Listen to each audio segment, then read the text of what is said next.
C'est pas que j'ai pas le choix, c'est la vie que je vois en fait. Les gens ils rentrent, ils sortent de prison. Bah moi, j'ai pas de modèle de quelqu'un. J'avais pas de modèle à l'époque de quelqu'un qui avait fait des longues études et qui a trouvé un travail. Quand tes modèles, c'est des gens qui sont au chômage, qui travaillent pas et qui vivent dans l'illégalité. Euh, et que toi, tu as essayé de suivre le bon chemin et on t'empêche de continuer ce chemin-là. Bah, Bonjour Hassan, comment vas-tu? ça va et toi?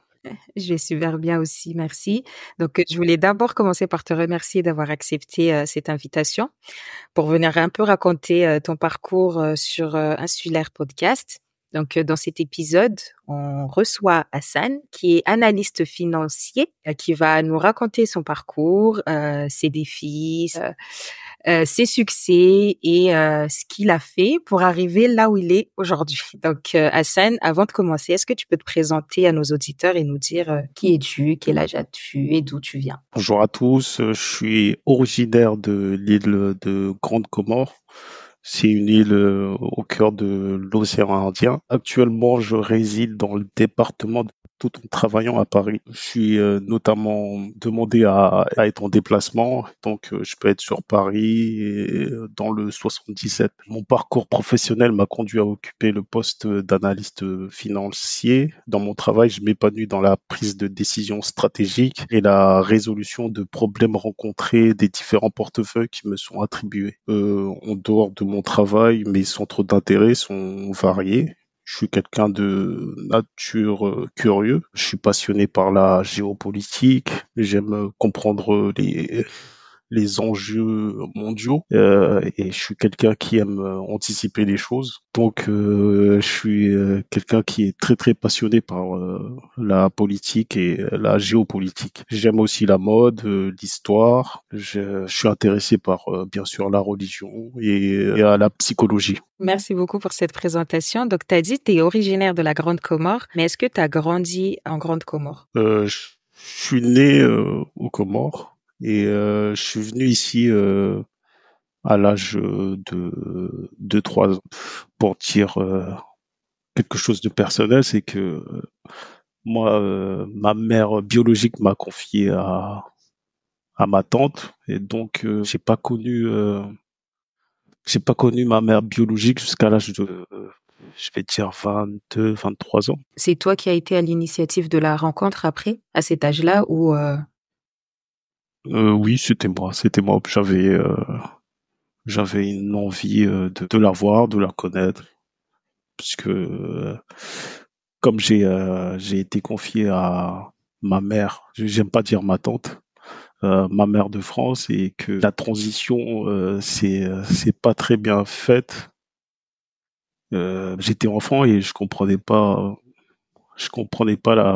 la situation, ce qui s'est passé, pourquoi on m'a confié à cette personne et ce qui a provoqué en moi comment dire, ce qui a fait de moi quelqu'un de réservé, qui parlait peu et qui était assez timide.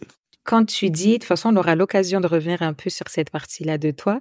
Quand tu dis que tu as grandi, à partir de 3 ans, tu es venu en France métropolitaine, où est-ce que tu es venu? Tu es venu en Île-de-France directement? Ouais, je suis venu en Île-de-France, dans l'Essonne. Et est-ce que tu peux, juste avant qu'on commence du coup à rentrer dans le vif du sujet, nous parler de ton métier, analyste financier? Qu'est-ce qu'un analyste financier finalement et quelles sont tes tâches au quotidien par exemple? Et donc comment est-ce que tu expliquerais facilement ton métier à un lycéen? Comment expliquer? Bah, en fait, c'est au niveau de la facturation avec les clients et je travaille avec le. Et comme c'est des factures à terme échoir, à terme échu, il faut qu'on respecte la facturation, qu'on facture au moment où le client a souhaité. Il faut pas qu'on fasse de la surfacturation Et en fait, si par exemple on a un litige avec le client, je suis amené à donner mon accord pour lui faire un avoir. Et j'analyse en fait tous les factures si s'ils sont bien en règle et si l'institution est en règle et qu'il n'y a pas de souci au niveau de la banque. D'accord. Donc en gros, vous avez un client qui va arriver, qui a certaines factures, si je comprends bien, et vous analysez ces factures-là. Oui, c'est bien ça. Merci beaucoup. Donc, on va revenir un peu à ton enfance. Est-ce que tu peux me dire si tu as, à un moment donné, étant enfant, est-ce que tu avais déjà détecté une difficulté, que ça soit une difficulté personnelle chez toi ou une difficulté au niveau de ta ville, là où tu habitais? Est-ce que tu avais détecté une difficulté ou tu t'es déjà dit, étant enfant, qu'avec cette difficulté-là, pour moi, ça va être compliqué en fait les études plus tard, sans forcément vraiment savoir en fait ce que c'était que faire des études. Mais est-ce que tu t'es déjà dit qu'avec cette difficulté-là, peut-être que pour moi, ça va être compliqué? Oui, bah, je suis arrivé, bah, je parlais comorien, donc fallait que j'apprenne la langue française rapidement. C'était ça ma première difficulté. La deuxième difficulté, c'est m'adapter à l'environnement, puisque l'environnement où j'étais entouré de personnes bienveillantes. Et l'environnement en France, voilà, il est C'est froid. assez, ouais, voilà, c'est froid, il y a pas enfin, il y a personne qui t'accompagne, qui t'aide, qui te guide ou qui t'aiguille. Et ma mère de France, elle, elle a pas fait d'études du tout, et donc elle pouvait pas suivre ma scolarité. Euh, c'est ça mes principaux freins. Et concernant le français, parce que moi j'ai eu à peu près la même difficulté que toi. Nous on est parti à Marseille. Moi j'avais 5 ans et quand on est parti, je ne parlais pas un mot de français à part quelques mots on va dire, mais je ne parlais pas français. On a appris vraiment le français à Marseille. Et aujourd'hui en fait je pourrais pas te dire comment j'ai appris. Est-ce que toi t'as le souvenir? Est-ce que tu te rappelles de vraiment comment tu as fait pour apprendre? Bah, moi, je fais des hypothèses. Il y a la lecture, il y a la télévision, et après, il y a l'école maternelle. C'est mon hypothèse. Après, je suis quelqu'un qui lisait beaucoup.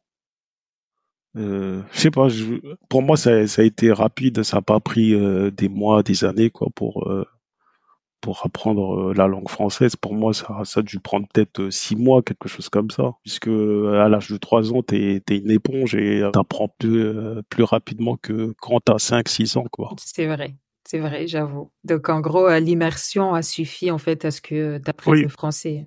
oui, bah, j'étais dans l'obligation d'apprendre vite, puisque déjà ma mère, elle comprenait pas bien le français. Donc, j'avais pas de choix, en fait. Je pouvais pas me reposer sur ma mère ou quelqu'un d'autre. Et juste par curiosité, en grandissant, est-ce que tu as remplacé complètement du coup le comorien ou il y avait quand même les 2 langues à la maison? Tu parlais comorien et tu parlais français? Ah, bah, je parle, enfin, je parle très très mal le comorien. J'ai dû délaisser le comorien pour le français, même si ma mère me parlait en comorien, mais je comprends le comorien, mais j'ai dû le délaisser. J'ai du mal à trouver mes mots, en fait. Je comprends quand on me parle en comorien, mais répondre à quelqu'un en comorien, ça devient difficile pour moi, puisque c'est une langue que déjà j'avais une relation avec ma mère qui était, je vais pas dire conflictuelle, je suis quelqu'un qui analyse les choses, et donc étant enfant, je comprenais pas qui était cette personne, en fait. Donc ça t'a pas forcément facilité sur l'apprentissage de la langue aussi. Oui, en fait. Et donc je parlais peu, en fait. J'avais des problèmes de faire des interactions sociales avec les gens, en fait. Et là où tu as grandi, il y avait quand même du monde ou tu étais le seul enfant? On était beaucoup.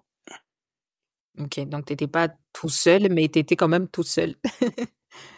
Ouais, en fait, on était beaucoup, mais c'était des gens que je sais pas c'était qui, mais avec le temps, j'ai compris c'était qui en fait. Donc, merci. On va passer à l'étape, du coup, du lycée. Déjà de un, première question, est-ce que tu es partie en général, professionnel? Est-ce que tu peux un peu nous raconter cette partie-là? Je pense que c'est la partie la plus croustillante. Je suis passé en seconde générale. J'étais un élève assez moyen, mais Dans quel lycée? Si tu peux le dire, bien sûr. lycée. D'accord. Mmh.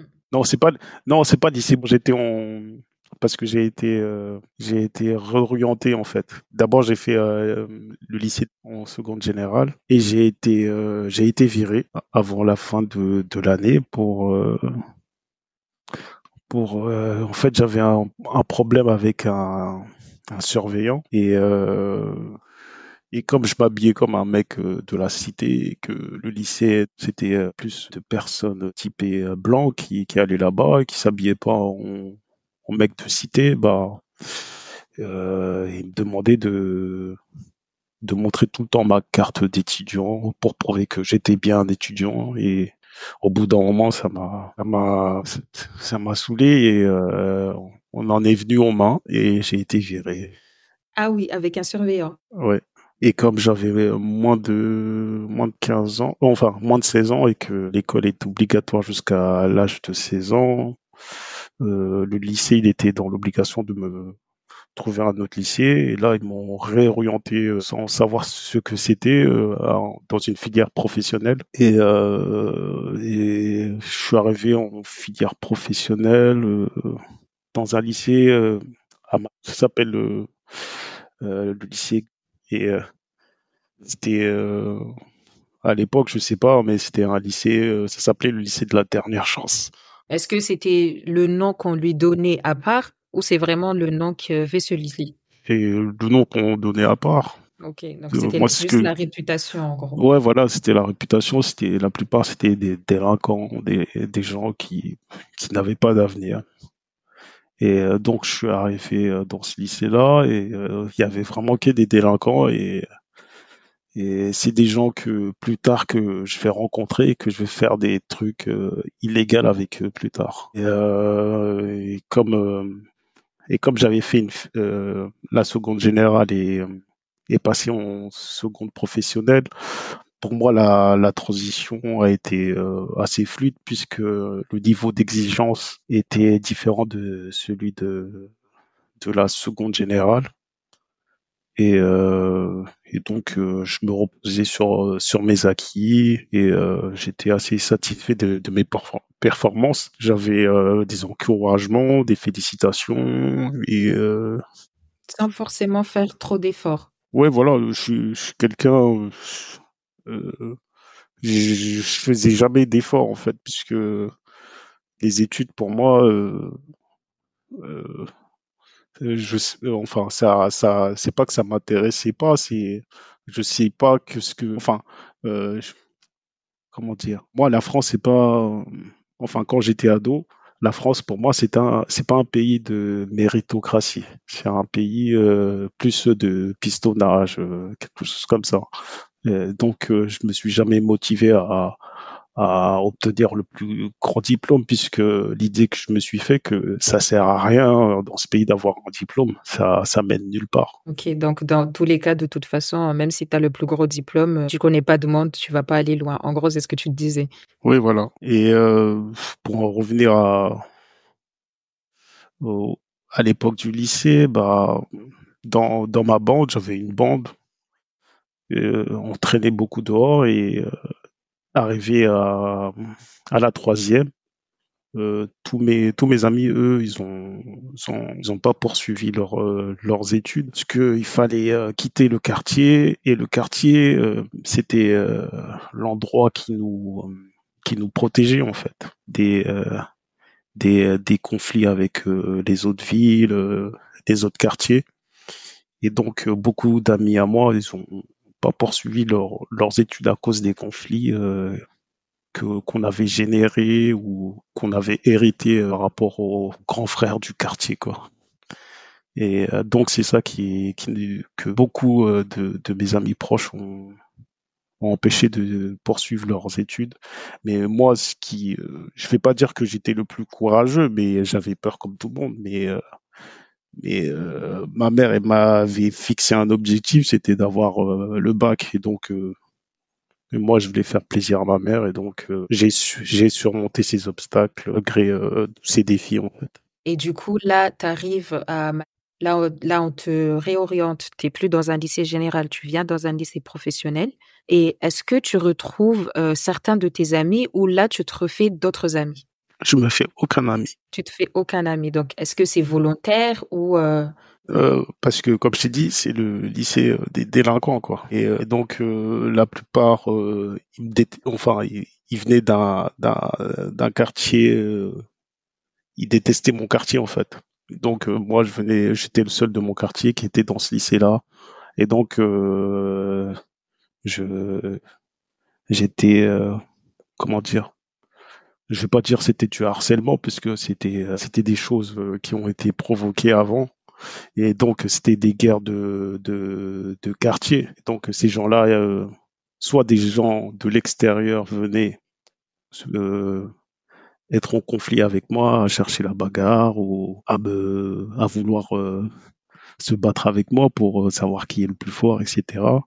Ou soit c'était des personnes qui sont dans le lycée et même s'ils avaient rien à voir, bah moi j'allais et je me vengeais sur eux.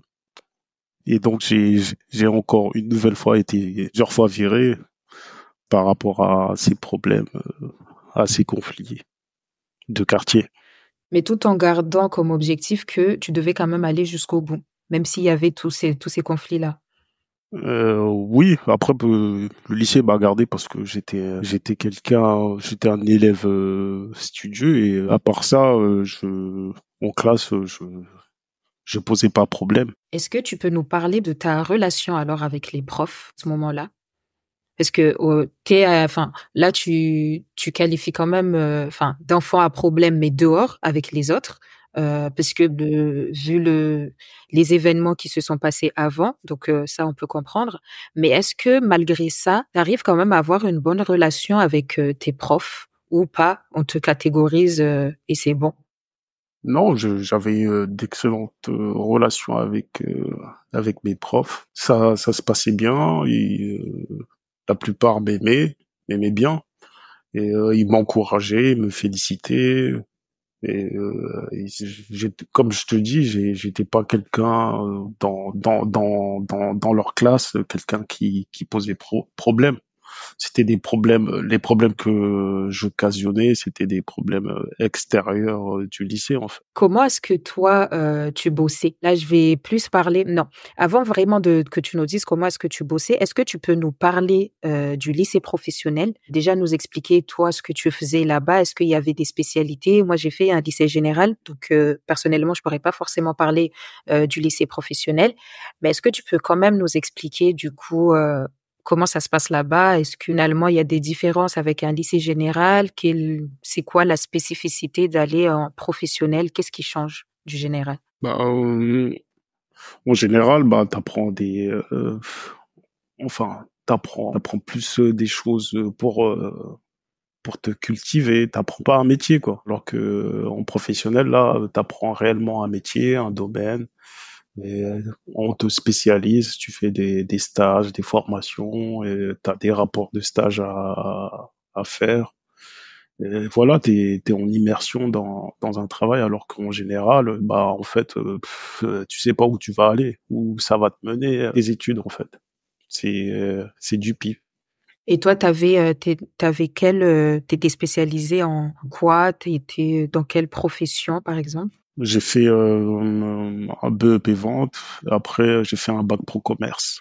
Et tout ça, c'était par choix? C'est toi qui as décidé ou on t'a expliqué et du coup, t'as pris ta décision ou finalement, t'as suivi peut-être le choix que quelqu'un t'avait dit ou En fait, comme je t'ai dit, il y avait personne depuis mon enfance pour m'aiguiller, j'avais pas de modèle en fait. Et j'étais un peu perdu, donc c'était la vie qui choisissait pour moi en fait. J'avais et en fait les études ça ne m'intéressait pas donc j'allais où ça là où le vent me menait en fait. Mais pourquoi tu t'es dit que ça pourrait être là? Non, déjà, est-ce que tu t'es dit que c'est là où ça serait le plus simple, finalement, pour avoir pris cette décision ou vraiment t'as vraiment pris, t'as vraiment choisi pour choisir pour le coup? J'ai même pas choisi, c'est mes profs ils m'ont dit fais ça, hein. Bah j'ai fait commerce. Et c'est tout, hein. Je me suis pas trop compliqué, hein. Et après, il y avait pas de conseiller d'orientation, etc. J'ai rien du tout.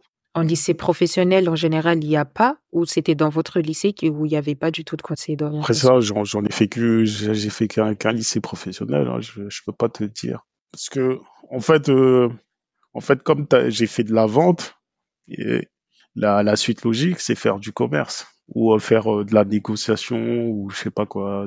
T'as plusieurs filières qu'on te propose et c'est à toi de voir en fait. Et tu peux pas faire vente et demander à devenir ingénieur ou quelque chose comme ça. C'est Et du coup, comment est-ce que tu révisais? Est-ce que, au final, tu révisais au lycée ou en rentrant chez toi, tu avais, quand même ce truc-là de: «Je vais réviser» ou tu avais pas forcément besoin de réviser puisque je retenais, assez bien, les cours? Ou, parce que tu as dit tout à l'heure que tu étais un élève assez studieux quand même, que c'était quoi ta méthode de révision? je reposais sur mes acquis de la seconde générale et donc et et je révisais jamais. Je préparais jamais mes cours. Et quand j'étais en cours, j'étais au premier rang et je passais mon temps à écouter, point barre, et ça suffisait. Et c'est, le lycée professionnel, c'est en combien d'années? Euh, j'ai fait 2 ans en vente et 2 ans en bac pro. Et est-ce que tu peux nous raconter un peu le bac pro, comment ça se passe? Quelles sont les matières ou, les examens, ça se passe comment? Après, ça date, ça date un peu. Attends, euh, Peut-être que ça a changé là, mais du coup, toi, à ton époque, ça s'est passé comment? euh, au début, arrivé au lycée, ça se passait très mal avec ma principale. Elle m'aimait pas, je sais pas pourquoi, qu'est-ce que je lui avais fait, je sais pas. Et, et elle me faisait des remarques, elle essayait de m'afficher des trucs comme ça. Et un jour, j'en ai eu marre euh, de et de façon impulsive, j'ai attendu que tout le monde sorte de la classe et je l'ai pris à part. Et je lui ai dit mes 4 vérités. Je lui ai dit que la prochaine fois qu'elle me fait des remarques qui me plaît pas et que j'allais lui casser la gueule. Seigneur, donc tu as menacé la femme comme ça là. Elle a eu peur, je pense. Non, elle m'a dit, ouais, elle m'a dit, ah, non, je préfère que tu me dis tes 4 vérités et tout. Et en même temps, j'étais suivi par un éducateur. Je lui ai dit que je suis suivi par un éducateur, et etc. Et que voilà, moi, je suis pas quelqu'un qui cherchait des problèmes et tout. Et que voilà, j'aimais pas ses remarques. Et c'est à partir de là que voilà, elle est devenue une amie, hein. OK, comme quoi, quand on veut pas avoir d'ennemis, vaut mieux se faire des amis, hein. Bah, à chaque fois j'ai eu des conflits, je disais mes 4 vérités à la personne, hein, et ça a crevé l'abcès. Autant crever l'abcès que d'attendre que les choses périssent. Mmh. Mais justement j'ai pas l'impression que tu vois que ça va avec, la personnalité que tu nous as décrite au tout début, que tu es quelqu'un d'assez calme, qui est dans son coin, qui est, réservé.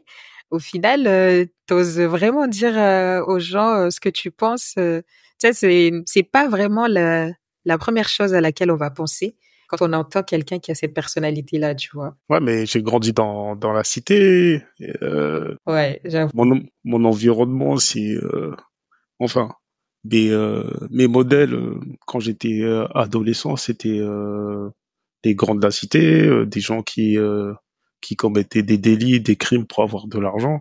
Et donc j'avais une personnalité, des personnes qui se laissent pas faire. Mhm. Ok.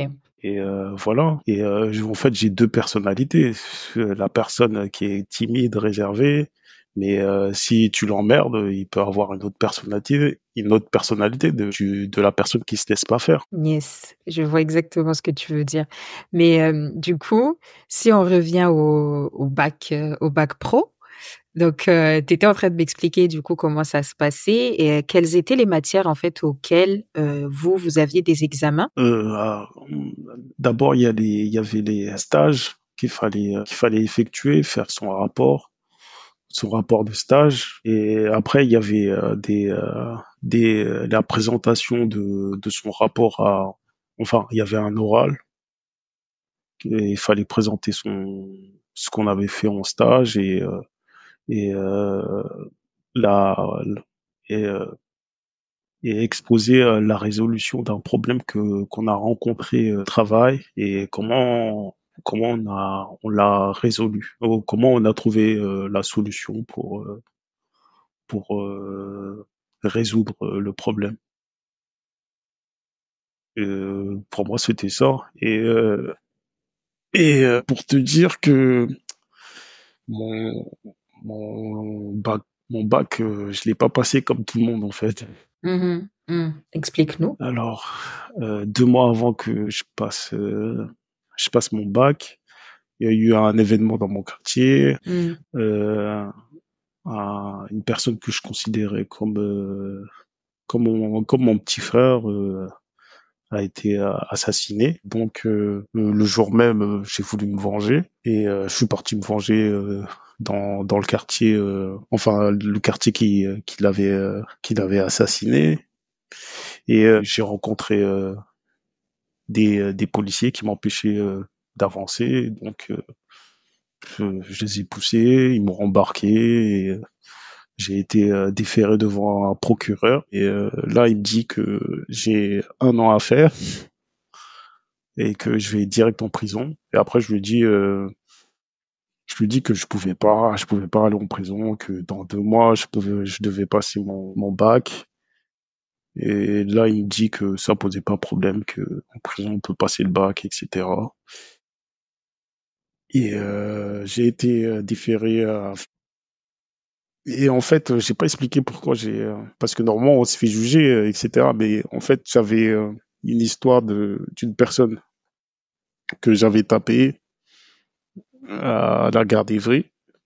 Et c'était quelqu'un qui était de lycée Gustave Eiffel, là. Et c'était un mec que j'aimais pas, et d'un quartier que j'aimais pas, et pendant tout le lycée, je voulais le taper. Là, après, il y a quelqu'un qui est venu me voir, je sais pas quoi, il m'a dit, il y a un tel, il était dans ton lycée, qui est à la gare, je suis parti, je l'ai tapé. Et après, il a porté plainte et on déposa en plainte. Il y a eu un jugement et au jugement, je suis pas parti puisque je suivais pas tous ces trucs-là. Et j'ai été jugé par, comment dire, par contumace. Ça veut dire t'es pas là, donc on te donne la peine la plus haute demandée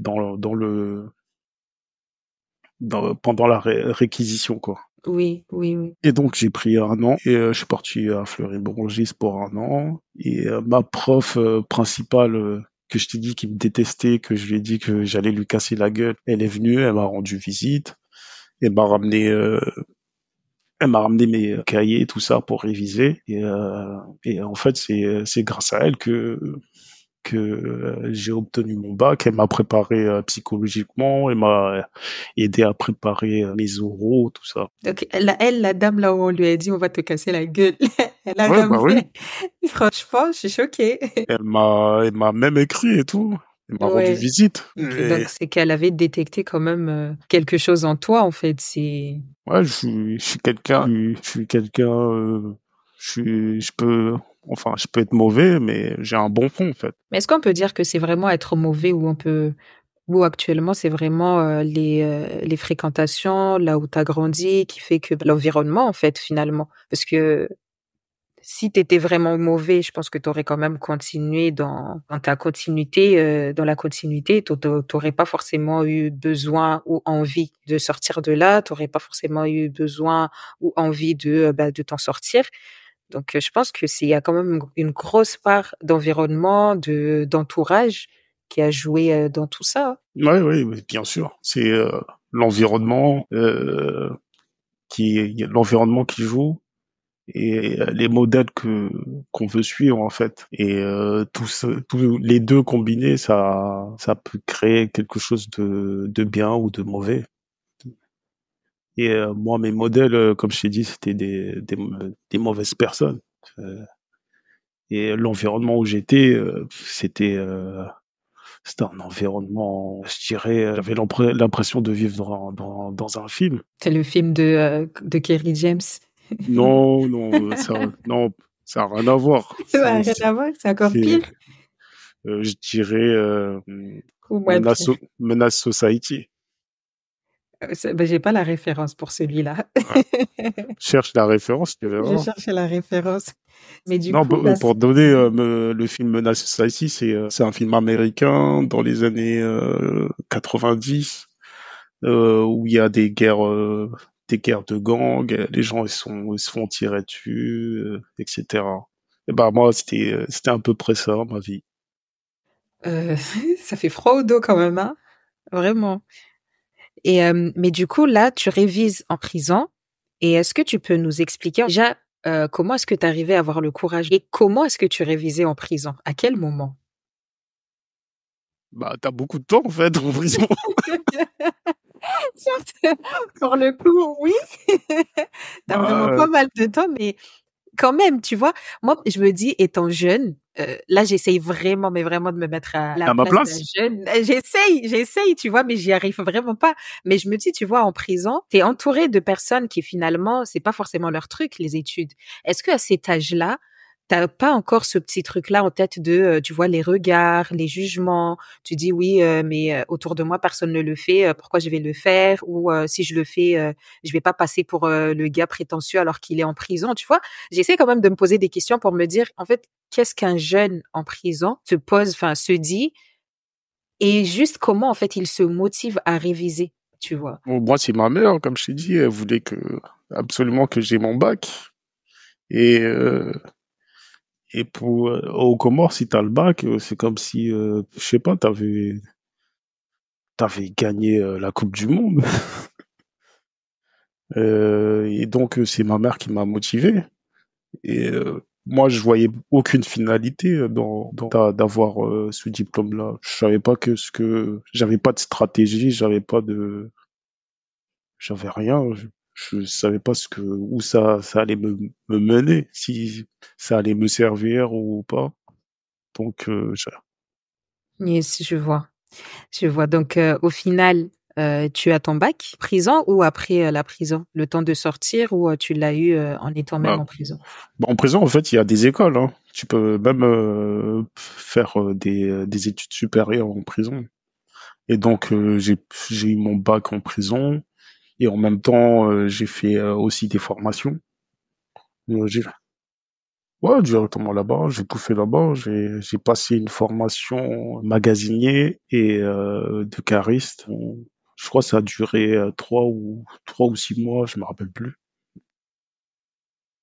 Et donc j'ai obtenu mon permis cariste euh,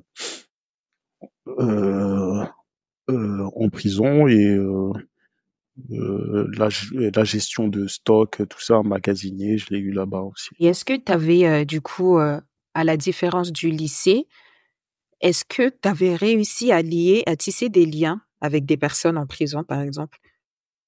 Ouais, bah il y avait tous mes potes là-bas. Donc vous vous êtes donné rendez-vous là-bas, quoi. Ouais, bah oui, hein, on s'est tous donné rendez-vous là-bas. Après, en prison aussi, il y avait, c'était comme au lycée, il y avait des gens qui aimaient pas les gens de mon quartier, donc il y avait beaucoup de bagarres et ça pouvait finir même en meurtre. Donc il fallait faire attention et pas se laisser faire. Ce que j'ai appris en prison, c'est et il faut pas se laisser faire et montrer qui on est direct. Et, ne pas avoir peur. Oui, je vois. Donc là, tu fais toutes tes formations, tu fais ton bac, tu fais toutes tes formations. Tu sors à quel moment? Euh, à la fin de ma peine, et j'ai eu des remises de peine parce que j'ai eu mon diplôme. Et je crois que ça t'enlève. J'ai pas fait mes un an pile. J'en ai fait moins. Et après, je suis sorti, j'ai voulu poursuivre mes études. J'ai voulu faire un BTS, si je me rappelle bien. Ça s'appelait BTS négociation NRC, un truc comme ça, négociation, je sais plus quoi. Et qui t'aiguille? Ou au final, toi-même en cherchant, là franchement, là tu commences à reprendre en fait ta vie en main. C'est pas on te dit ben il y a ça, ça, ça, mais c'est toi qui fais tes propres recherches ou tu continues toujours dans un En fait, tout au long de ma vie, il y a personne qui m'aiguille. Je suis mon propre aiguillateur. finalement, ok. Et c'est ça mon problème en fait. J'ai plusieurs capacités et comme j'ai pas eu de soutien moral ou financier ou de juste de continue comme ça, t'es bon dans cela, n'arrête pas.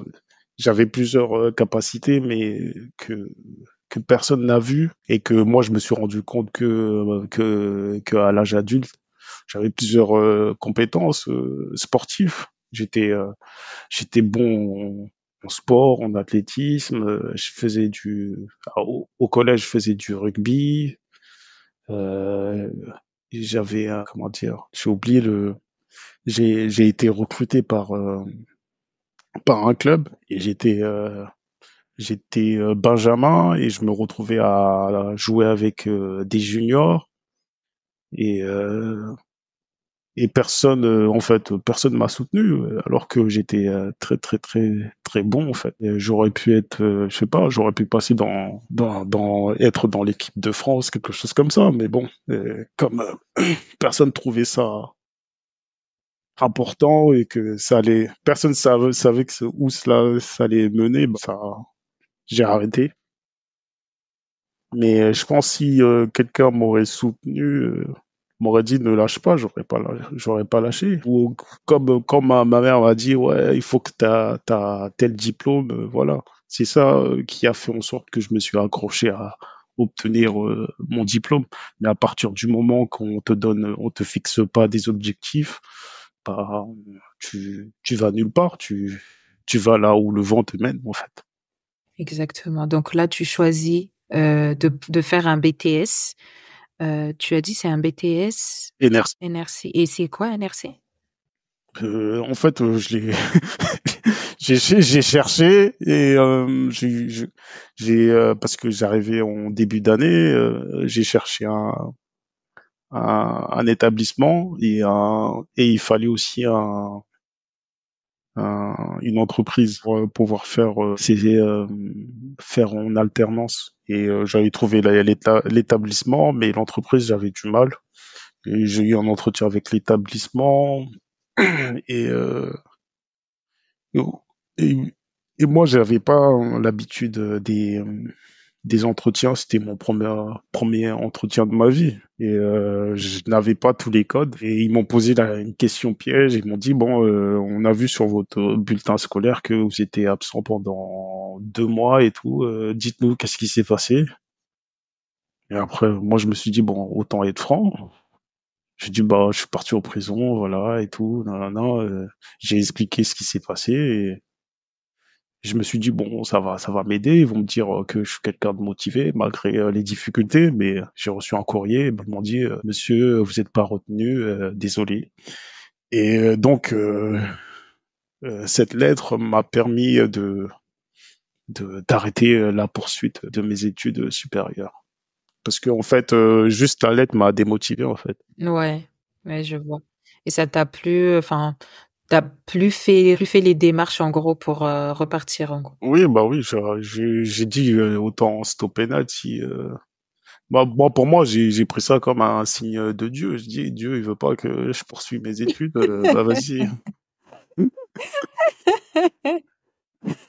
Donc, donc toi, tu as considéré le signe facilement comme ça. Dès qu'il s'agissait des études, tu t'es dit, ça, c'est un signe. En fait, je voulais la facilité, je voulais pas me Je- prendre la tête. J'ai vu ça, j'ai vu. Mais du coup, en fait, la question que je me posais, c'est le suivi après la prison, finalement. Il n'y a pas eu de suivi. Il n'y a pas eu de suivi. Parce que au final, là, on te laisse, tu reviens. Mais enfin, le suivi en mode, tu t'adaptes comment, comment te présenter, comment ne pas forcément, tu vois, parler de ton passé en prison, parce que il y a certains métiers, tu n'en as même pas besoin, en fait. T'as pas besoin de parler de ce passé-là. C'est pour ça qu'il y a certains métiers, on demande le casier judiciaire. Si on t'a pas demandé le casier judiciaire, c'est que finalement, on n'a même pas besoin de connaître ton antécédent, en prison ou pas, tu vois. Donc, il y a tout ça, tu vois, à apprendre à la personne qui vient de sortir. Et tout ça, toi, tu ne l'as pas eu. Donc là, t'arrêtes tes démarches. Tu vas faire quoi, finalement? Là, tu reprends pas les études, mais tu fais quoi? Tu trouves un boulot? Non, ma première idée qui me vient, c'est d'aller traîner avec mes potes dehors et à faire des trucs illégaux. Et là, tu te poses pas la question en te disant, bah, je viens de sortir. Si je refais ça, je risque quand même de repartir. Non, ça te traverse pas l'esprit, ou ça te traverse quand même l'esprit, mais tu te dis, j'ai pas le choix. En fait, t'as l'impression que t'as pas le choix. C'est pas que j'ai pas le choix, c'est la vie que je vois en fait. Les gens ils rentrent, ils sortent de prison, bah moi j'ai pas de modèle de quelqu'un, j'avais pas de modèle à l'époque de quelqu'un qui avait fait des longues études et qui a trouvé un travail. Quand tes modèles c'est des gens qui sont au chômage, qui travaillent pas et qui vivent dans l'illégalité. Euh, et que toi, tu as essayé de suivre le bon chemin et on t'empêche de continuer ce chemin-là, bah, tu es obligé de bifurquer et prendre le chemin que tout le monde prend, que des gens que tu vois. J'avais, c'est pas que j'avais pas le choix, c'est que voilà, c'est la vie que je vivais en fait. À partir du moment que j'avais pas d'autres opportunités qui venaient vers moi, bah j'ai choisi l'opportunité la plus facile. Et à quel moment ça s'arrête finalement? À quel moment toi tu décides vraiment de quitter, comme dirait Booba, quel moment tu quittes le quartier? En fait, c'est à cause d'une trahison qui m'a ouvert les yeux parce que je considérais les gens avec qui j'ai grandi depuis la maternelle comme je les considérais comme des gens de ma famille et euh, et il a fallu que une personne me trahisse pour pour que je m'ouvre les yeux en fait. Et cette trahison m'a fait comprendre que en fait tu peux tu peux grandir avec des gens pendant des années, mais ça sera jamais des gens de ta famille en fait. Ça sera ça sera des amis de passage. Donc à partir de là, toi tu quittes Là, et je rentre dans un processus où je deviens quelqu'un d'autre en fait.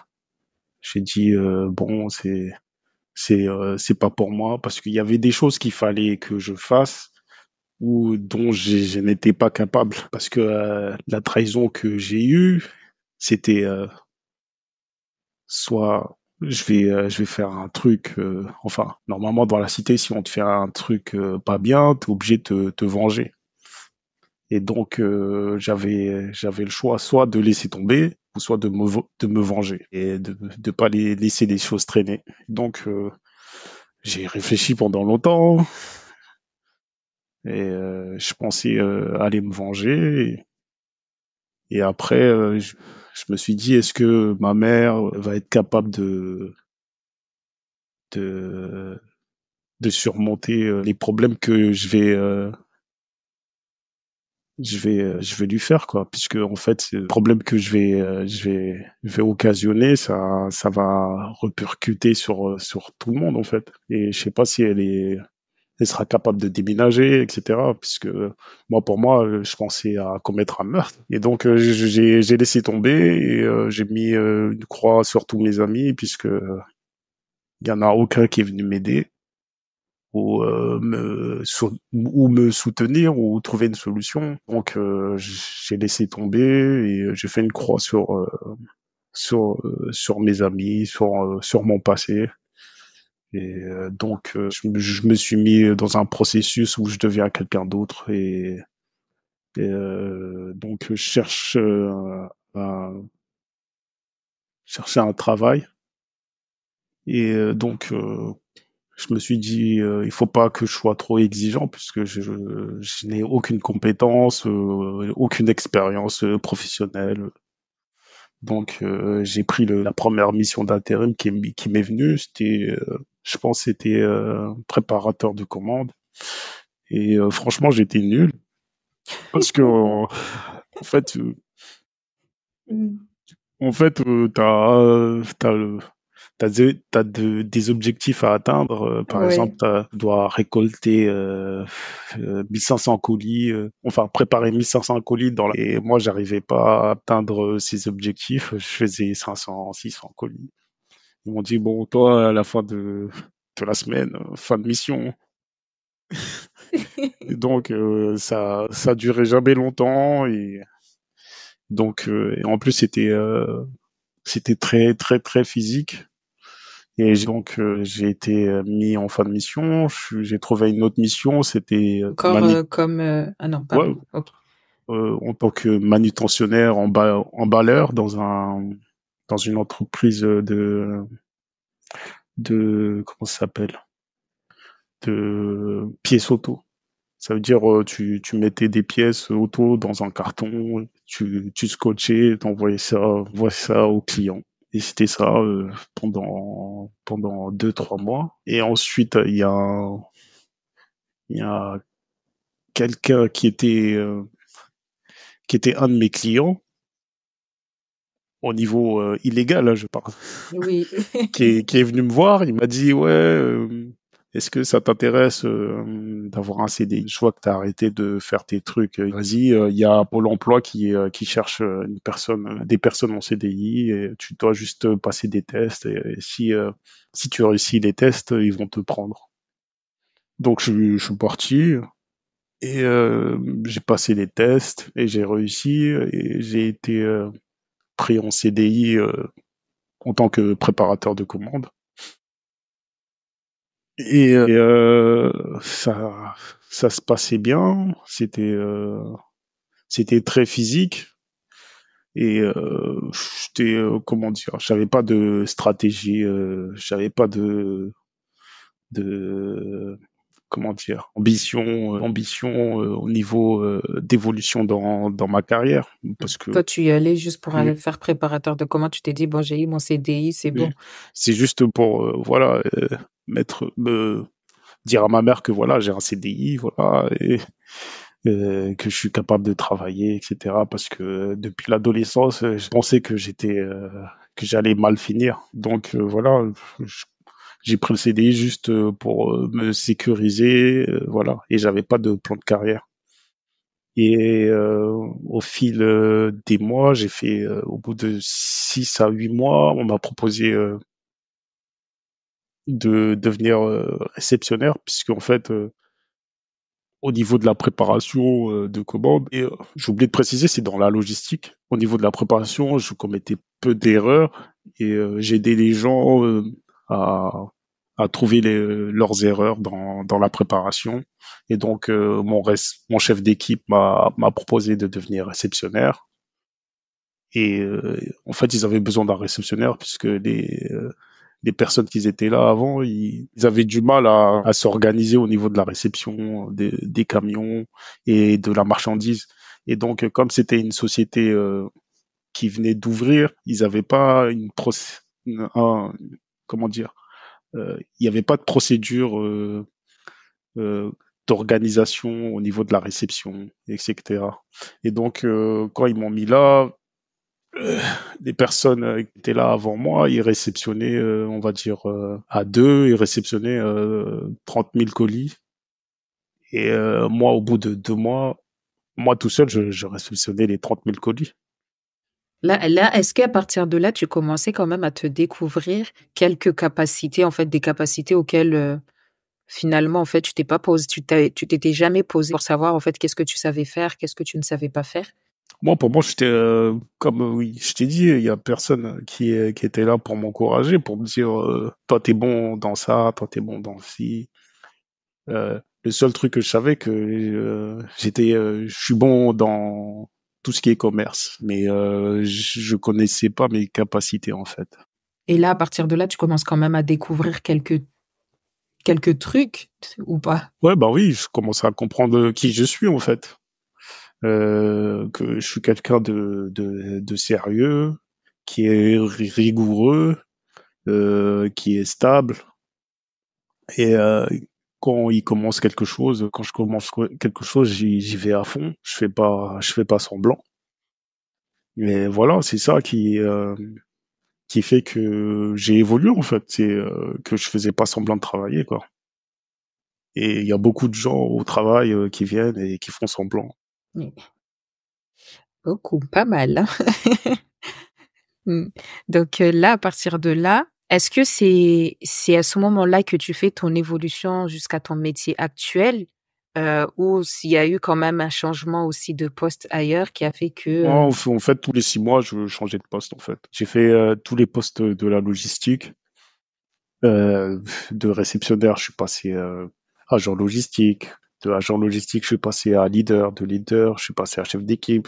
Chef d'équipe, je suis passé à agent administratif. De agent administratif, ouais, là, je suis passé dans les bureaux. Après, j'ai, en passant dans les bureaux, ils avaient besoin de quelqu'un qui se connaît en administratif, mais je m'y connaissais rien du tout. Oh, excuse-moi. Je n'y connaissais rien du tout.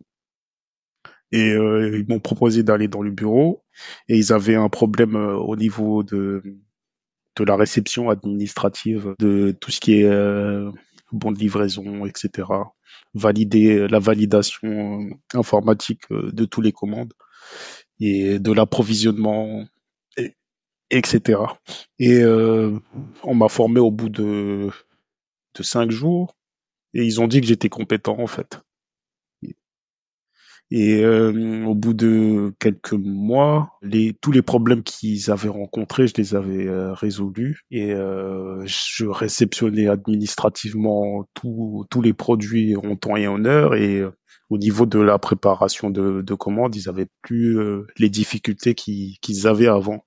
Parce qu'en fait, quand quelqu'un qui est sur le quai, il prend une commande, normalement, les personnes qui sont à l'administratif, ils sont dans l'obligation de valider cette commande avant que la personne ne se charge à le préparer. Et si la commande que le préparateur de commande veut le préparer et elle n'est pas prête informatiquement, il peut pas commencer son travail en fait. Et moi, j'avais résolu ce problème de valider tout en temps et en heure. est-ce que tu te dis pas finalement que, finalement ton vécu a fait en sorte que, ben, en fait, tu as développé toutes ces capacités-là sans t'en rendre compte ou pas du tout?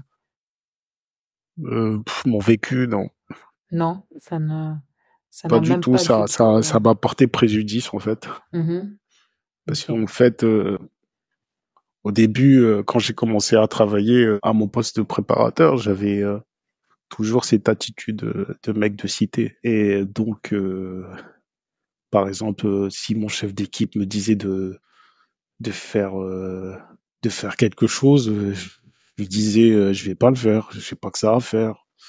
Euh, et il a dû me recadrer plusieurs fois en fait. Et un jour il m'a pris dans son bureau et tout. Il m'a recadré, il m'a dit ouais, il m'a demandé de ramasser des trucs par terre. Je lui ai dit je ramasse pas. Et je lui ai dit, comme je l'avais fait avec ma prof, que je lui ai dit que voilà, moi, j'en ai rien à foutre de son travail et tout. Je suis mal payé, je suis payé au SMIC, j'en ai rien à foutre. Euh, si tu veux me virer, vire-moi, qu'est-ce qu'il y a? Je lui ai dit ça. Après, il m'a dit, bon, on va pas, je vais pas, je vais pas rédiger de rapport sur toi et tout ce qu'on vient se dire, ça reste entre nous, mais un conseil change ta façon de parler avec tes supérieurs. À partir de là, est-ce que tu es devenu un peu un caméléon ou pas? Est-ce que tu arrivé quand même, tu vois, à te dire, bah, quand je suis dans un environnement où je dois quand même, tu vois, enlever le mec de cité en moi, enlever tout ce que, ben, enfin, juste, enfin, c'est comme si tu avais deux personnalités. Est-ce que t'as réussi finalement à la développer ou pas? À devenir le caméléon, Oui. euh, je commence à devenir le caméléon à mon poste actuel parce que j'ai retenu les leçons de mon ancien poste puisque en fait En fait, je suis arrivé à un poste, enfin, qui était assez bien. J'étais dans un bureau, j'avais un poste à responsabilité. C'était moi qui fermais l'entrepôt, voilà. Euh, et, euh, et moi, il y avait un poste de responsable administratif qui était libre. Et on m'en a pas parlé en fait. Et donc, j'apprends que c'est un collègue à moi que j'ai formé qui lui aura le poste. Est-ce qu'il y avait une raison ou La raison, je suis parti, j'ai demandé à ma directrice, je lui ai dit, bah moi j'ai tous les compétences et tout, c'est moi j'ai formé un tel, la personne que vous souhaitez mettre responsable. Il m'a dit, en fait, toi, je te connais pas, tu viens pas avec nous, tu nous parles pas, tu nous racontes pas ta vie. Après, après c'est là que j'ai compris qu'en fait, il faut raconter. Enfin, après j'ai compris que en fait, au niveau de la direction, ils vont pas donner un poste à responsabilité à quelqu'un que ils savent pas qui il est psychologiquement quoi. Si on peut lui faire confiance, si voilà. Et moi, ils avaient pas gagné cette confiance avec moi parce qu'ils savaient pas qui j'étais réellement en fait. Ils savaient que je travaillais bien, mais sans plus. sans plus, ouais, ils ont pas cherché à comprendre parce qu'au final, tu étais un peu dans ton coin? OK. Et c'est à partir de ce moment-là que où tu t'es quand même posé la question en te demandant: «Est-ce que je dois changer d'attitude?» ou, enfin, là, tu as commencé à changer d'attitude depuis que tu as parlé avec, ton responsable. Mais est-ce que quand tu as pas eu le poste, tu t'es dit ça a renforcé en fait encore plus cet aspect-là de, je dois rentrer dans le moule ou pas? Je suis pas rentré dans le moule. Je me Pas suis rentrer dans dit, le moule? euh, je Mmh. fais jamais rien comme tout le monde. Mmh. Donc, comme je suis pas, je me suis dit que déjà ils avaient une image de moi que je pouvais plus changer. Et donc, moi, je me suis dit que, en fait, j'ai atteint un plafond de verre que je peux pas y arriver, quoi. C'est impossible pour moi. Et donc, j'ai fait un abandon de poste. Et après, Après mon abandon de poste, ils m'ont envoyé une lettre recommandée. Et, ils m'ont dit qu'il y a une réunion, etc., que je devais y aller. Je suis parti à la réunion. Ils m'ont demandé si j'allais revenir et tout, que j'allais reprendre mon poste. Moi, je leur ai donné mes exigences. Je leur ai dit, je viens si j'ai tel poste à responsabilité, si je travaille du matin, voilà. Je demandais pas plus ils me l'ont refusé en fait. Et donc après je leur ai dit bon on en reste là. Et là, tu es parti et Ouais. du coup, tu fais quoi après? Bah là on est bien. Là je profite, je voyage, je pars à la Réunion, je pars à Mayotte, je pars aux Comores, voilà. Est-ce que tu avais mis de l'argent de côté? Tu avais eu cette réflexion-là pour te dire: «Oui, je mets de l'argent de côté»? Ouais, oui, oui, j'ai toujours eu de l'argent, donc je sais que j'ai toujours su faire de l'argent, donc voilà, j'ai jamais eu de problème d'argent, à part quand j'étais quand j'étais enfant, quoi. Mais sinon, de l'adolescence jusqu'à l'âge adulte, j'ai toujours su faire de l'argent, que ce soit légal ou illégal. Et tu as toujours su le manipuler finalement, en fait, tu as toujours eu, finalement, en fait, tu t'es construit ton éducation financière, tout seul? On peut dire ça comme ça. C'est pas tout seul, c'est grâce à Oui, on grâce s'entend. à grâce à la cité. Oui. Mmh.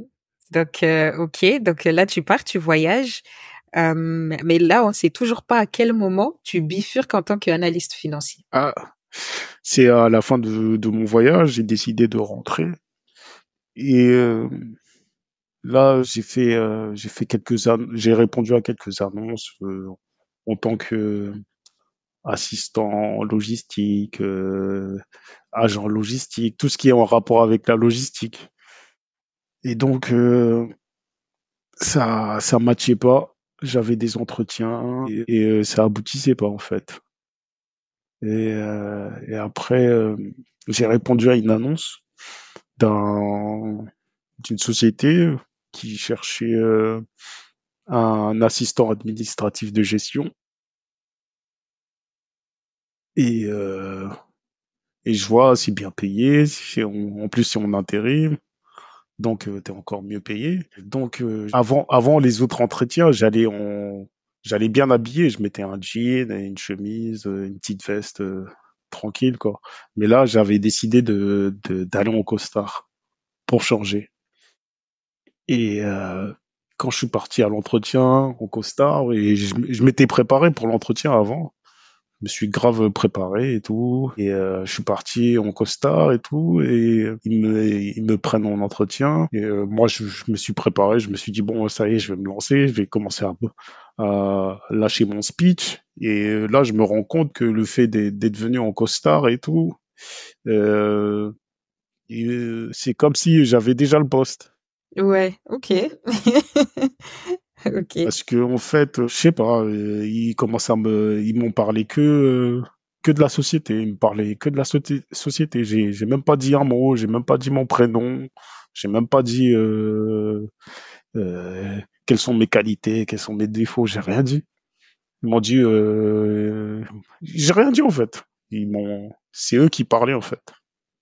Et ils m'ont demandé quand est-ce que je pouvais commencer. Je leur ai dit aujourd'hui. Et Ils ont dû se dire: ce gars-là, il est pas désespéré aujourd'hui?»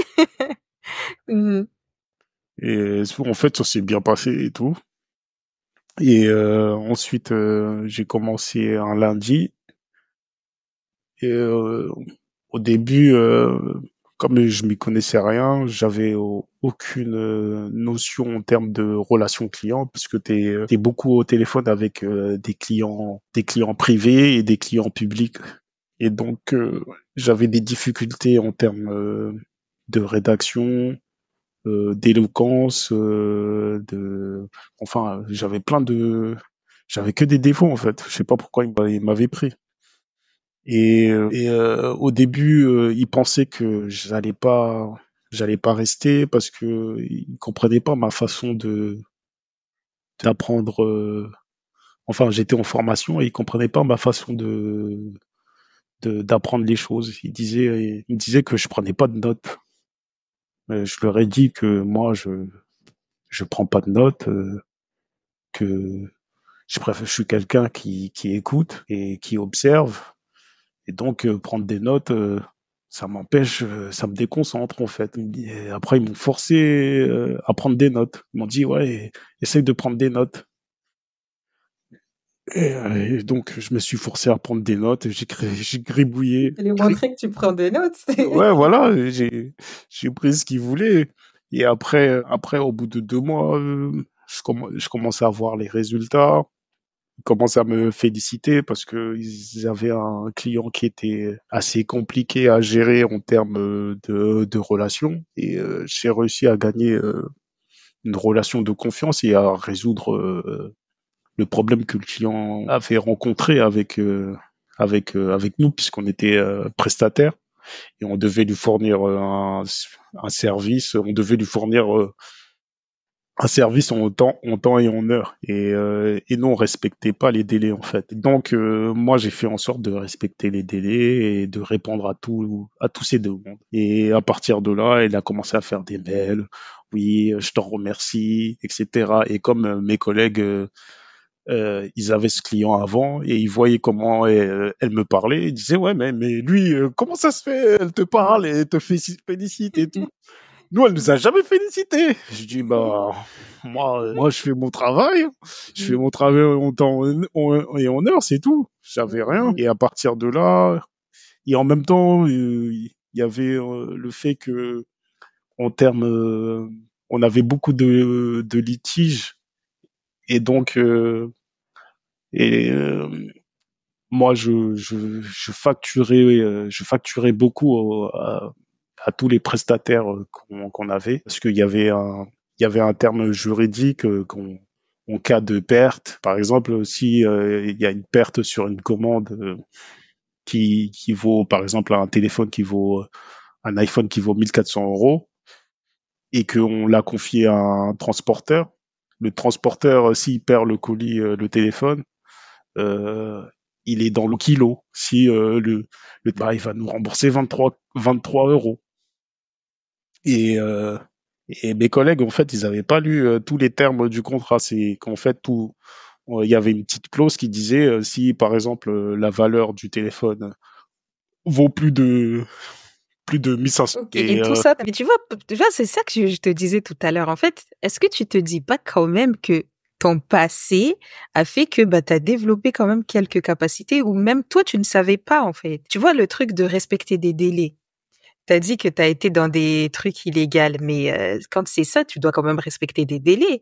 Tu dois respecter au niveau financier, tu dois quand même, tu vois, être bon au niveau financier, tout ça. C'est pour ça, en fait, je te demande, est-ce que ton passé n'a pas aussi forgé quelques capacités, en fait, certaines capacités que enfin, ça t'a développé au final certaines capacités sans t'en rendre compte.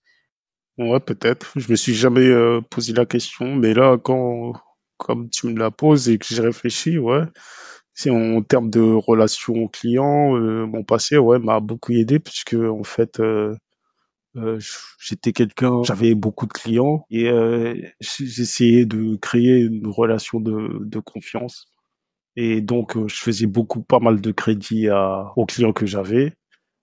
Et ce qui fait que, comme ils étaient en crédit et comment dirais-je, euh, ils étaient, euh, ils étaient enfin, comme ils étaient drogués, on va dire, et qu'ils avaient déjà un crédit, et bah, ils savaient que je pouvais leur faire crédit et que s'ils payaient pas le crédit qu'ils m'avaient fait avant, je pouvais pas lui faire deux crédits en même temps. Donc voilà, c'était un cercle vicieux. Donc j'ai exploité cette ce truc-là, cette confiance.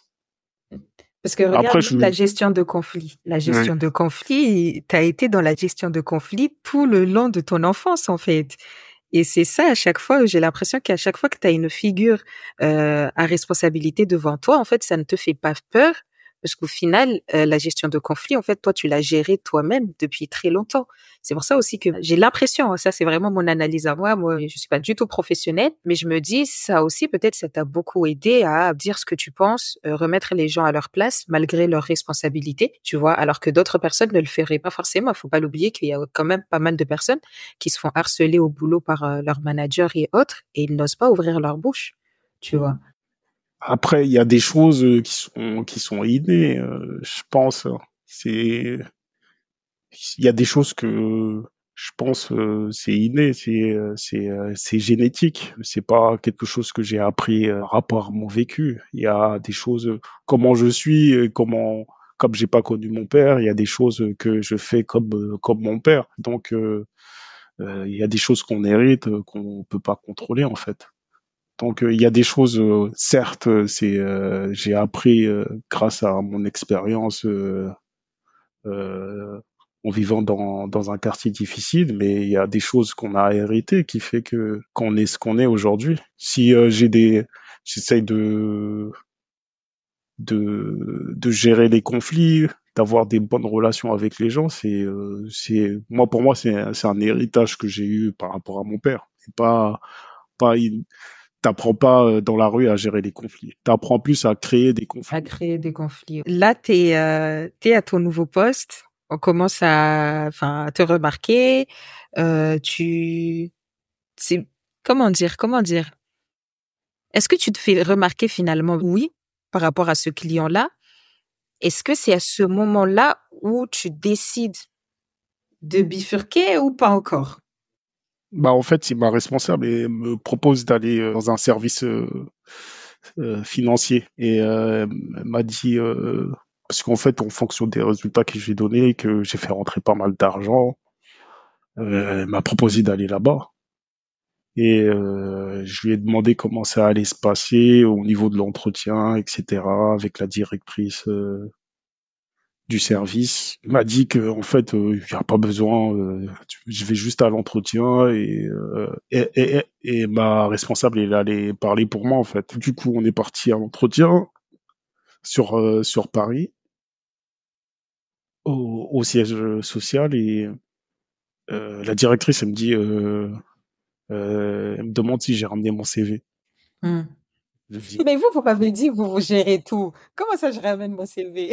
bah oui, c'est ce que moi j'ai regardé ma responsable, j'ai dit après elle a essayé de se rattraper, elle a dit on n'a pas préparé l'entretien et tout et je vais parler pour Hassan et elle a parlé pour moi et voilà et l'entretien ça s'est très mal passé pour moi. Et je me suis mal parce que voulait que je me présente etc. Et comme j'avais rien préparé, je me suis dit c'est acquis et voilà et à la fin de l'entretien on a bu un café. Et ma responsable est venue à la fin de l'entretien, elle m'a dit ouais c'est bon, t'es pris et tout. T'as le poste. En tant qu'analyste financier. Ouais. OK. Et après j'ai eu pas mal de formations, euh, des formations de résolution de litiges, de prise de parole, de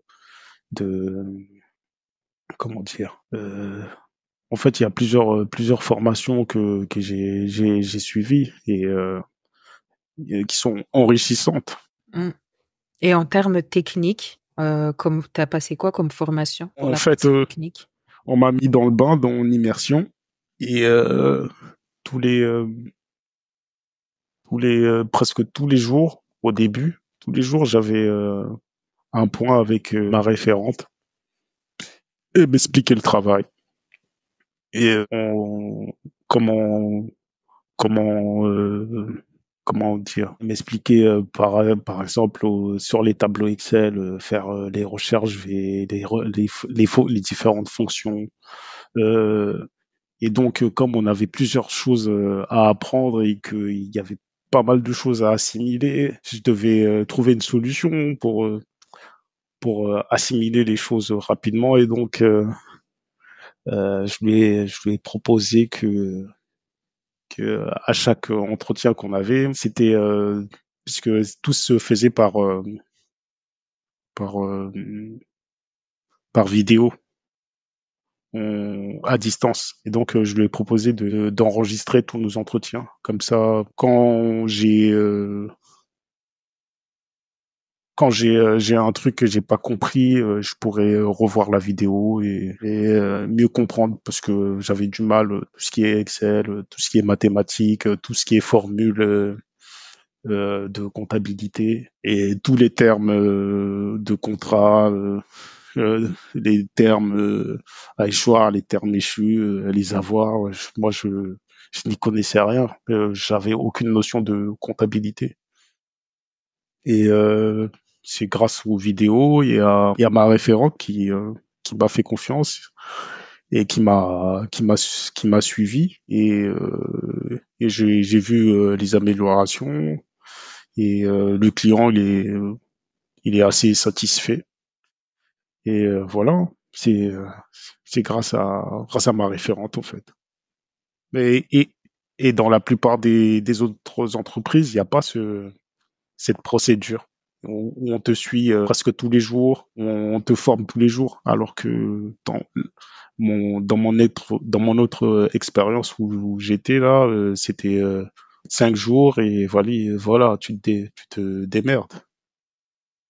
Alors que là, c'était impossible qu'ils nous lâchent dans la nature tout seul, alors qu'il y a tellement de choses à apprendre. Et comme c'est avec le client, il pouvait pas me laisser comme ça. Ouais. Mais est-ce que finalement, tu as eu, on peut dire que tu as eu cette patience-là de te dire, bon, je ne sais pas, je vais apprendre. Euh, enfin, ma question c'est, est-ce que t'as pas failli perdre patience ou à un moment donné, tu t'es pas dit, vas-y, j'abandonne, j'en peux plus, c'est des trucs que j'ai pas vus, il y en a tellement à retenir. Après, comme je t'ai dit, je suis quelqu'un de curieux et je suis quelqu'un d'autodidacte j'ai beaucoup appris plein de choses tout seul euh, quand j'étais euh, quand j'étais enfant ou entre l'enfance et l'adolescence, j'étais on va dire un geek. Je passais mon temps à la bibliothèque et à jouer à des jeux vidéo. C'était ça ma vie. Mais après passer à l'adolescence, euh, quand je finissais de traîner dehors, bah, je m'intéressais à pas mal de choses, tout ce qui est à la politique. Je m'intéressais aussi à la musique. Je faisais la composition de musique pendant mon temps perdu, quoi. Et j'ai appris tout seul, quoi. En fait, je suis quelqu'un, j'aime bien apprendre. Je m'arrête jamais d'apprendre en fait des choses. Ça marche. Donc, ça n'a pas été un supplice, en gros, de reprendre tout ce cheminement-là, de repasser des formations encore et Bah encore pour arriver. Ok. non, je suis quelqu'un, j'aimais pas l'école, mais apprendre des choses qui m'intéressent, voilà, en fait, je préfère apprendre des choses qui m'intéressent que d'aller à l'école apprendre des trucs que soit je savais déjà ou qui m'intéressaient pas. La physique, la chimie, ça m'intéressait pas. Les mathématiques, je savais pas à quoi ça allait me servir. Donc, je privilégiais le français, l'histoire, euh, l'art plastique, voilà, le sport. Ouais. Donc là, juste pour comprendre, depuis du coup que tu as commencé, là, c'est le même poste que tu occupes jusqu'à maintenant, c'est-à-dire la même entreprise, Non. Ouais, non? et tout ça, ça s'est fait en un an. En un an, parce que tu vois, quand tu racontes, moi, dans ma tête, j'essaie de voir, tu vois, le temps. Et en plus, ça, j'allais te poser la question, en combien de temps tu as fait tout ça? J'ai l'impression qu'il s'est écoulé 5 ans. J'ai l'impression que c'est une personne, tu vois, qui a fait un cycle de licence master, tu vois, quand tu parles. Alors Ah que, ouais? en fait, je te promets, quand je discute avec toi sur, tu vois, cette phase-là de comment tu as fait pour arriver jusqu'ici, j'ai l'impression que c'est un cycle de licence master. Non, c'est en mandat. En moins d'un an, tu vois. Non, c'est énorme. C'est vraiment Après, énorme. j'ai mes collègues, eux, enfin, j'ai des collègues ça fait 30 ans qu'ils sont sur ce poste-là. Ils ont, ils ont du mal. Et c'est à moi qu'ils me demandent des conseils. Mmh.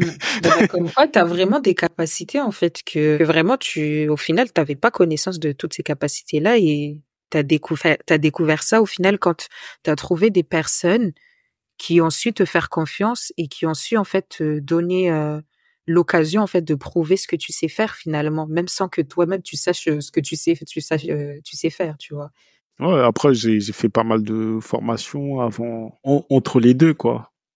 Quand, quand j'étais, comment dire, quand j'étais, tu vois, quand j'ai fait mon abandon de poste à mon ancien, à mon ancien CDI et que j'ai commencé à voyager dans les îles, tout ça, bah, j'ai fait pas mal de formations.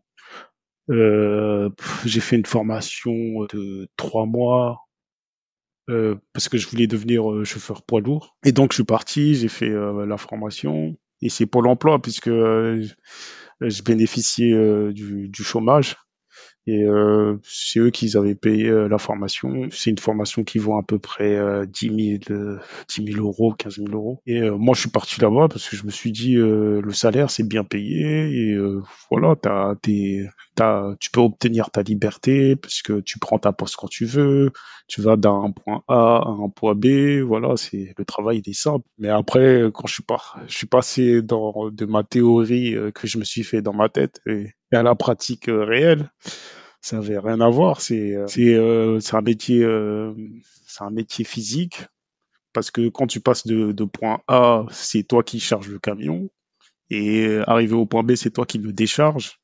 Et comme tu es un professionnel de la route, tout un accident qui arrive sur la route, et si tu portes pas assistance, on peut te poursuivre en justice. Ou si par exemple quelqu'un qui fait le fou sur la route et il provoque un accident avec toi et c'est pas toi qui est en faute, c'est l'autre. La première chose qu'ils vont faire à la police, c'est venir te contrôler toi, si tu as respecté ton temps de conduite, tes temps de pause, si tu as bien respecté tes, tes 39 heures de travail. Si, ils vont tout regarder.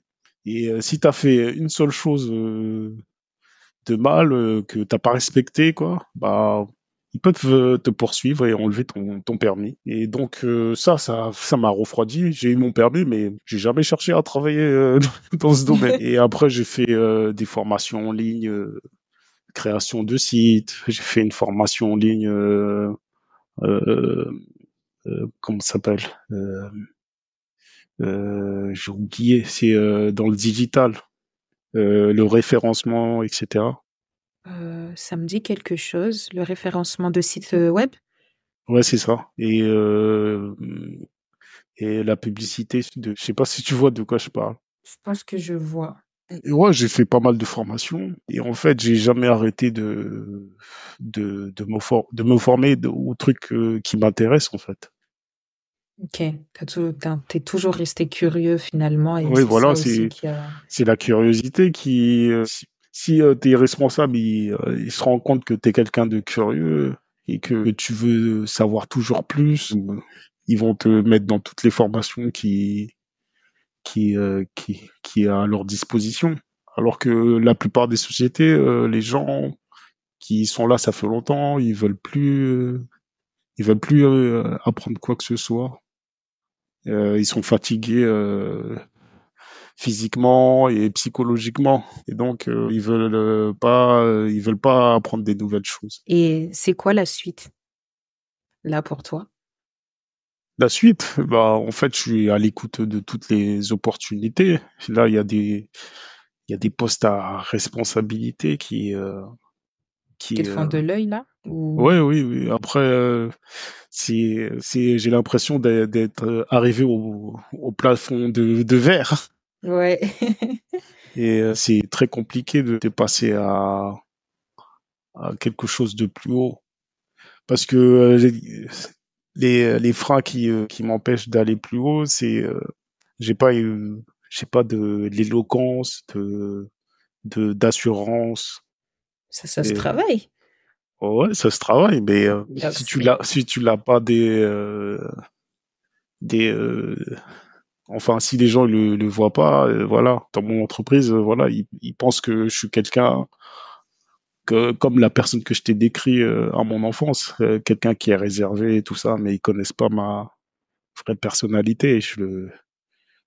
moi, je pense qu'à tout moment, en fait, même si on leur donne une image de nous qui est telle, je pense qu'à tout moment, en fait, on peut bifurquer et leur donner cette image-là qu'on a envie qu'ils aient actuellement. Je suis certaine que c'est faisable. Par contre, tu vois, cette image-là de toi qui va discuter, je vais pas dire que genre tu vas te travestir et tu vas changer complètement de personnalité, mais non, en fait, tu vas parler quand il faut parler, tu vas parler. Tu vas commencer à faire des présentations et tu vas être imposant en fait au moment de faire ta présentation. Après, sur le reste du temps, bah, tu redeviens toi-même. C'est juste que quand il faut faire les choses, bah, tu fais les choses. Moi, je pense que c'est faisable. Ça, pour moi, c'est pas un frein. Moi, c'est pas un frein, ça, comme t'as dit, ça s'apprend, mais j'ai pas ce truc qui est, comment dire, qui est, euh, qui est naturel.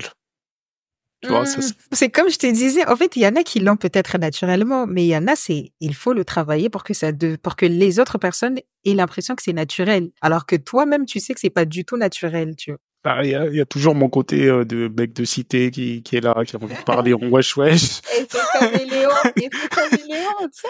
Euh, Il y a encore l'effet caméléon que tu dois travailler aussi. Donc, non, je pense que franchement, c'est faisable.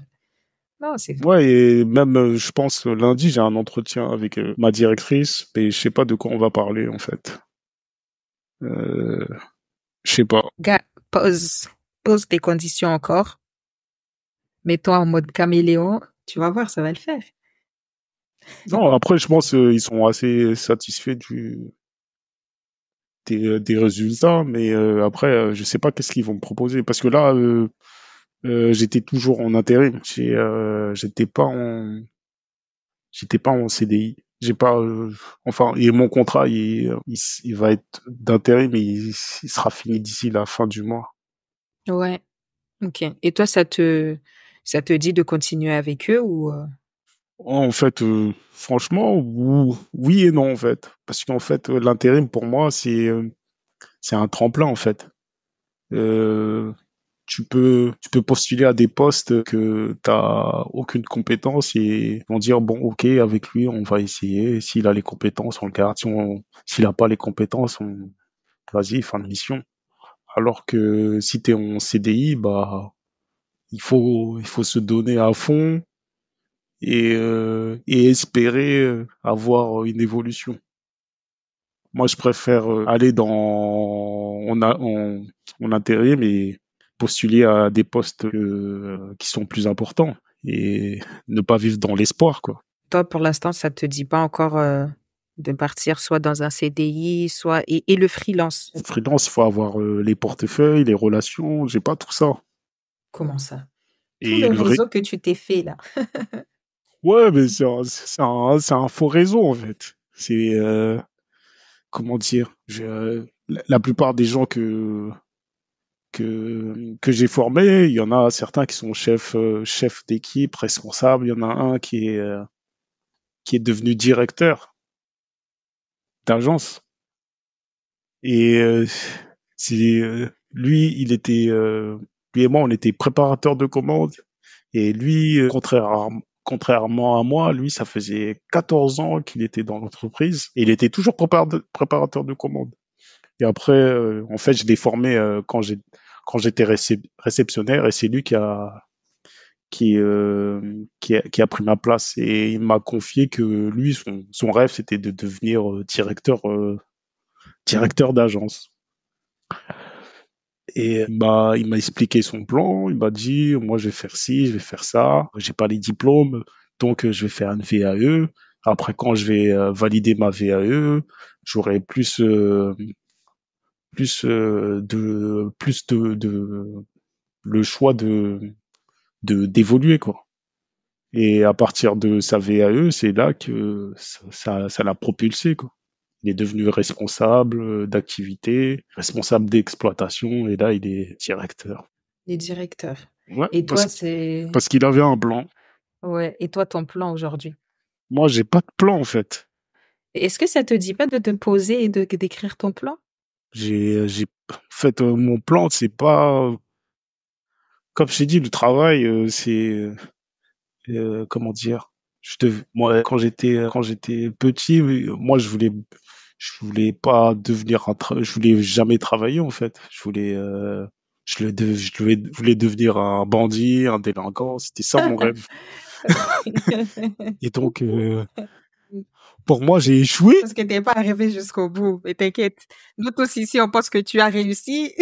Donc, même si le plan du départ n'est pas le même à la fin, mais c'est bien. Et donc, pour moi, j'ai échoué. Et donc, je suis toujours confronté avec la personne qui se dit, ouais, le travail, ça sert à rien. Et l'autre qui dit, faut pas lâcher. Mais je sais pas où ça va me mener, en fait. Puisque j'ai pas de stratégie. J'ai pas de plan. J'ai pas de plan. Après, on n'est pas dans l'obligation de tout le temps avoir un plan, mais le plan, ça sert. Oui, on n'est pas dans l'obligation d'avoir un plan en vrai, mais on voulait juste savoir, tu vois. Je dis on comme s'il y avait plein de personnes à côté de moi, mais du coup, Ouais, ouais, en tout moi, cas. ce que j'aimerais, c'est travailler par exemple, dans la santé, tout ça. Ça paye bien. Mm. Ouais, alors moi je suis dans la santé. Crois-moi, monsieur, que ça dépend de où dans la santé. Si tu vises les big pharma, Ouais, Big clairement Pharma, tout oui. ça. Moi, Ouais, big j'ai un pharma. ami qui travaille. Il est même pas, il n'a pas un poste médical ou quoi que ce soit. Il fait juste des prélèvements, des échantillons. Il vérifie si tout est en ordre. Voilà, il n'y a rien de scientifique et il est super bien payé. Donc ouais, franchement, pourquoi pas vise la santé. Franchement, c'est vraiment pas mal la santé. Et le truc c'est que tu t'ennuies pas forcément, tu vois, en santé. Parce que je pense avec toute l'expérience que je me suis fait, voilà, je pense pas que tout le monde a un CV comme le mien. Non, clairement, franchement, ton CV, il est vraiment riche, que ça soit, tu vois, en expérience ou même en termes de technique, je vais dire technique, mais en termes de formation, vraiment, il est vraiment rempli et ça se voit que au-delà du fait que toi, tu t'étais quand même un peu enfermé dans cette case-là de tu vois pas forcément d'avenir. En fait, toute ton expérience est en train de dire qu'il y avait un avenir parce qu'au final, tous les choix que tu as pris, en fait, t'ont amené à qui tu es maintenant et au final, bon, je pense qu'au fond de toi, là, tu avais quand même espoir que tu avais un avenir. Je pense, hein. C'est ma Ouais, conclusion. ouais, je pense. On arrive à la fin de l'interview. Est-ce que tu aurais deux, trois conseils à donner à un jeune qui nous écoute? Tu peux t'imaginer que peut-être un jeune qui est peut-être de ton ancien quartier, s'il était en face de toi actuellement, qu'est-ce que tu lui conseillerais? Quels sont les deux, trois conseils que tu lui donnerais? C'est d'écouter sa voix intérieure et de se faire confiance. Euh, de s'intéresser à tout, non, pas à tout, de s'intéresser à autant de domaines que qu'il peut et, euh, et se forcer à aller au bout de ses projets même si on se sent pas prêt. Et de lire un livre qui m'a aidé là, qui s'appelle Comment se faire des amis. Oh, Dale Carnegie. Parce que moi, pour moi, ça m'a aidé en termes d'éducation, en termes d'influence et gagner de la sympathie et être un leader. Mais du coup, par curiosité, à quel moment tu l'as lu? Est-ce que tu l'as lu avant de réussir à t'entendre avec le client où tout le monde ne s'entendait pas avec, ou c'était après? C'est quand j'étais en année sabbatique là, Ouais. quand j'ai fait un abandon de mon poste. Mm. Ah, Et donc là, tu l'as lu bien avant. oui, Donc, mais est-ce que t'as pas aussi utilisé ces techniques-là avec cette personne-là, inconsciemment, tu vois? ouais, peut-être inconsciemment. Parce que personnellement, pour l'avoir lu, j'ai l'impression qu'il y a plein de trucs qu'actuellement j'utilise sans forcément m'en rendre compte ou que j'utilisais avant sans forcément m'en rendre compte. Oui, oui, je pense, ouais, je pense. En termes de rédaction, tout ça, ça m'a beaucoup aidé. Et Comment aborder une personne en face de toi qui est assez compliquée aussi, c'est intéressant.